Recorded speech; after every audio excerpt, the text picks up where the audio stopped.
बाजवा जो है वो फ्रांस में फिर रहा है, उसको भी लाओ, उसको भी कड़ा कर दो। उसने मुल्क के साथ क्या किया है? फौज ने खान को दो सूरतों में फैज के साथ ट्राई किया जा सकता है, या खान ने कोई बगावत की हो या खान ने कोई जासूसी की हो दुश्मन मुल्क के खिलाफ, दुश्मन मुल्क के लिए फैज के साथ मिलके। ये कानून ये कहता है।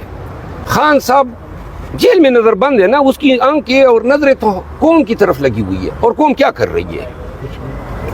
हमने ये 1.25 साल में सिवाय 8 फरवरी को वोट देने के हमने क्या किया है? क्या एयर कंडीशन कमरों में बैठ के खान की तस्वीर पकड़ के पीछे खड़े हो जाओ, हाँ जी एहतजाज हो गया, 4 लोग जो है उधर टाट पे बिठा दो, भूख हड़ताल हो रही। ये ड्रामे बाहर निकलो, आंखों में आंखें डाल के चैलेंज करो जालिमों को, गुंडों को, बदमाशों को। ये क्या ज़नख़ो वाला काम है कि जनाब अली हम खान साहब चूंकि इजाज़त नहीं, खान साहब ने 1.5 साल खान साहब की जद्दोजहद में आगे लेके बढ़ा हूँ। सुन ले पाकिस्तान तहरीक इंसाफ के वर्कर्स, अगर इस दफ़ा जलसा मुअख्खर कर दिया इन्होंने तो फिर इस्लामाबाद में मैं जलसा करूँगा। और एनओसी जो है ना, जो एनओसी के पीछे भाग रहे हैं, वो उनको मैं कहना चाहता हूँ एनओसी अपने जेब में रखें। अवामी जोर पे जलसा करेंगे।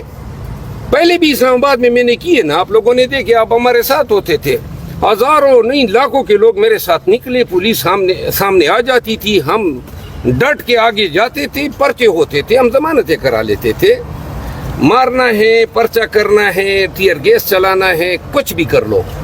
एक दफ़ा खान कह दे कि जलसा करना है, हमें एनओसी की ज़रूरत नहीं है, और अवामी एहतजाज एनओसी के ताबे नहीं होता है।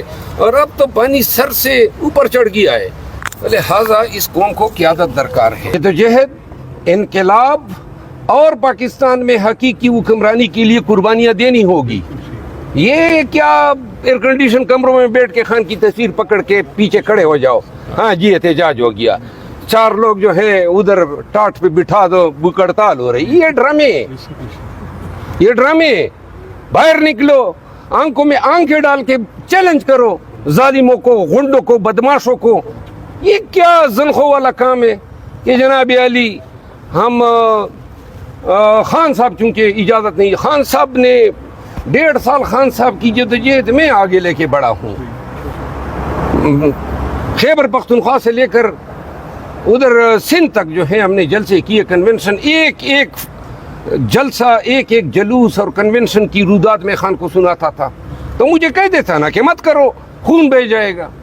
और कभी आप लोगों ने सुना कि किसी एक गमला कहीं हमारे एहतजाज में टूटा हो? पुरअमन कानून और आइन के दायरे में रह के हमने एहतजाज किया। हम एहतजाज का करना आर्टिकल 16 के तहत हमारा हक है, हम करेंगे। बाकी हुक्काम का काम है कि वो हमारे साथ क्या ट्रीटमेंट देते हैं। हम पे टीयर गैस चलाते हैं, हमें एहतजाज करने का हक देते हैं, हम पे गोलियां चलाते हैं। धीर में हम पे गोलियां चलाई, बाजवड़ में हम पे गोलियां चलाई। कोई ऐसी जगह नहीं है, एक कन्वेंशन पे पुल तोड़े, सड़कें तोड़ी, वर्करों को गिरफ्तार किया, मुझे गिरफ्तार किया, अगवा करने की कोशिश की, लेकिन कमर कसनी होती है। जवाब देता हूँ, गुजारिशें हैं पूरे पाकिस्तान को मैं इस्तदा करता हूँ आपके तवस्सुत से।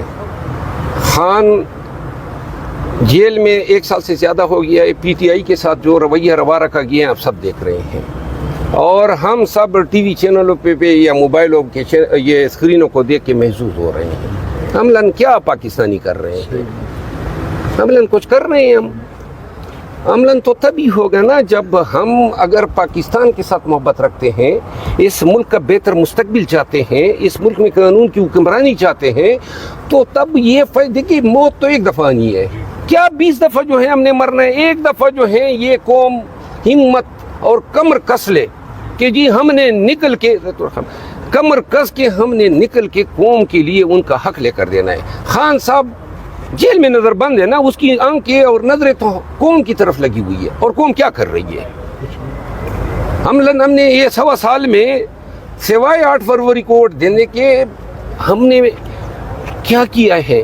तो लिहाजा जहाँ तक फैज़ हमीद की बात है, फैज़ हमीद और फैज़ हमीद जैसे और बहुत से जिन्होंने पाकिस्तान के कानून के साथ, पाकिस्तान کہ عوام کے حقوق کے ساتھ کھلواڑ کیا ہے، لوگوں کو اغوا کیا ہے، اربوں بنائے ہیں، اپنے آفس کو ایبیوز کیا ہے، ان سب کو قانون کے کٹہرے میں کھڑا کیا جانا چاہیے. کوئی وہ کہتے ہیں نا آسمان گرے یا زمین پٹے، انصاف ہونا چاہیے. تو لہٰذا یہ کیوں ہو، باجوہ جو ہے وہ فرانس میں پھر رہا ہے، اس کو بھی لاؤ، اس کو بھی کھڑا کر دو.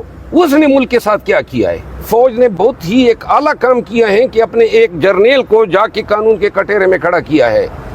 اور اگر اس کے تانے بانے خان سے ملائے جانے کی کوشش کی جاتی ہے تو سن لیں، پہلی بات تو یہ ہے کہ آخری بات آپ کی یہی رہ گئی ہے کہ خان کو، اگر بالفرض خان کو آپ نے کورٹ مارشل میں یا ملٹری ٹریبیونل میں لے جانا ہے، جس دن اس فاش غلطی کا ارتکاب کیا جائے گا تو یاد رکھیں کہ پاکستان کے عوام نے آپ کی کسی ایسے ٹریبیونل کو جوتی کی نوک پہ رکھنا ہے. پھر جو ہے وہ نقطۂ انقلاب ہوگا، آغاز انقلاب ہوگا. اور خان کو دو صورتوں میں فیض کے ساتھ ٹرائی کیا جا سکتا ہے، یا خان نے کوئی بغاوت کی ہو یا خان نے کوئی جاسوسی کی ہو دشمن ملک کے خلاف، دشمن ملک کے لیے فیض کے ساتھ مل کے. یہ قانون یہ کہتا ہے. تو لہذا فیض پہ تو سپریم کورٹ کے آرڈر کے مطابق سوسائٹی کے مالک قبر معیز کو اغوا کیے جانے اور ان سے بتہ لینے اور اغوا برائے تاوان کا الزام ہے. 9 مئی کے ماسٹر مائنڈ یہ تمام لوگ ہیں جو 9 مئی کو حاکم تھے. 9 مئی کو حاکم جو ہے نہ عمران خان تھا اور نہ میرا خیال ہے کہ فیض حمید تھا. 9 مئی کے ساتھ فیض حمید کا کوئی تعلق نہیں ہے. کوئی شہادت ہے تو لے آئیں، کوئی الزام ہے تو لے آئیں. آج تک 9 مئی کی ہوئی کتنا عرصہ ہو گیا ہے؟ فیض حمید کا نام کبھی سنا ہے کسی نے کہ 9 مئی کے ساتھ اس کا کوئی تعلق ہے؟ اگر کوئی یہ ایکوزیشن ہوتا تو 9 مئی کے اگلے دن اس الزام کو آنا چاہیے تھا کہ جو فیض حمید ہے. دوسری بات یہ ہے کہ 9 مئی اور 9 مئی سے پہلے اور بعد میں خان صاحب کے ساتھ انتہائی قریب تر لوگوں میں سے میں رہا ہوں، تو مجھے علم ہوتا کہ بھائی فیض حمید جو ہے یا اس کا پی ٹی آئی سے کوئی رابطہ ہے یا فیض حمید جو ہے اپنا کوئی ہمارے معاملات میں ناک گسڑ رہے. یہ بہت سارے جو تجزیہ کار باتیں کر رہے ہیں نا کہ 4 لوگ گئے اور یہ بہت ساری باتیں جھوٹ ہے. 90% جھوٹ بولا جاتا ہے آج کل پاکستان میں، 90% جھوٹ.